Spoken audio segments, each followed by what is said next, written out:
Ito talagang hanap-hanapin mo kapag nakatira ka nga sa syudad at nasanay ka nga sa probinsya. O siya mga mare, samahan nyo kami sa panibagong araw nga dito sa atin. Tingnan nyo naman nga mga mare yung talong natin. Ilang araw na nga lang to mamumulaklak na, paano napakaganda na nga. Mga si tatay, tamang dilig nga lang din dito mga mare. Marami rin talaga akong nababasa ng mga suggestion nyo, tulad ng magpalagay tayo dito ng poso para hindi na nga tayo nahihirapan sa tubig. Plano nga tayo dito mga mare magpabaon nga ng tubo. Maganda nga daw yun mga mare, total meron naman tayo ditong water pump. Kaya lang yung gagawa medyo busy pa ata kaya hindi pa rin naaasikaso, pero yun naghahanap nga kami ng iba. Kasi ngayon kailangan talaga natin dito mga mare ng tubig. Lalo na ngayon na tag-init kaya kailangan natin ng pandilig. O siya, etong sira nag-aasikaso na nga rin dito sa paggagatong kasi magluluto nga tayo ng pinakbit at ayun na nga lang din ang ulam natin sa panangalian. Kaya kanya-kanya na nga rin kami ng ginagawa kasi tanghali na rin talaga ng mga oras nga na to. Bali bumili na lang din ako ng tilapia pang sahog nga dito. Kaya habang naghihiwa nga siya ng sibuyas mga mare, eto't nag-asikaso na nga rin ako sa pagpiprito.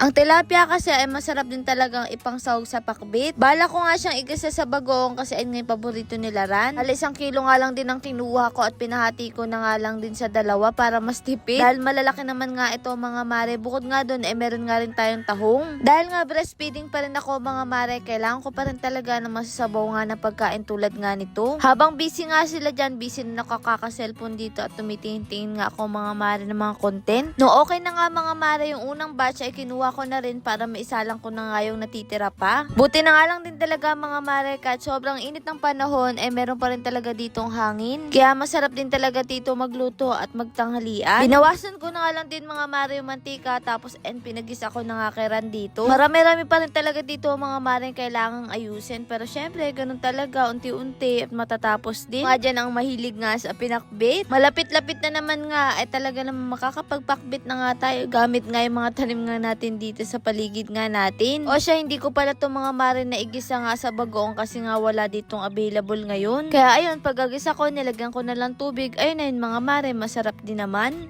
Siyempre, bukod nga sa pakbit, nagluto na nga rin ako ng tahong para nga may sabaw. Ginisa ko nga lang to mga mare, tapos alagyan ko ng tubig, okay na nga yun. Habang abala nga ako, pinasikaso ko na rin kay Ran yung duyan nga ni Gael para kapag pupunta siya dito ay meron nga siyang paghihigaan. Buti na nga lang may lubid nga si mamang na itatago, kaya na nga lang yung gagamitin nga natin. Sana nga makapunta nga dito si Gael kasi madalas kasi talaga tulog siya. Pero ngayon nga mga mare, eto't nakapunta nga sila. Naman, ayan, kinuha ko na nga rin mga mare itong si Gael. Napakakot talagang batang ito. May nabasa nga kami sa comment section, kamukha niya nga daw si Kokoy, pero okay nga lang yun. Naman nga maging itsura ng anak namin, ang mahalaga ay mabuting siyang tao paglaki niya. Isa yun sa mga dahilan ko bakit ayaw ko maging kamukha yung anak ko. Ayaw ko maranasan niya yung mga naranasan ko ng mga bata pa lang kami. Pero etong si Ran kasi mga mare, gustong gusto niya nga maging kamukha ko yung anak namin. Pero ayun nga, sa kabila ng lahat ng yun mga mare, alam kong lalaki si Gael ang mabuting tao at marunong makisama. Ang mahalaga din ay mahal na mahal namin siya kahit ano pa at inong itsura niya. Sa totoo lang mga mare, tingnan nyo naman, sobrang cute nga ni Gael at talagang siyang star namin. At marami sa kanyang nagmamahal at habang lumalaki siya, alam kong madadala nga niya yun. O siya, magbalik na nga tayo dito mga mare, eto't nang nanghalian na nga rin kami dito. Hinawakan ko muna nga si Gael nga mga mare para nga sila mama makakain na nga rin. Kaya nung natapos nga si mama, ako naman ang sumunod kasi gutom na rin talaga ako. Ang sarap din talaga mga mare ng ganitong ulam.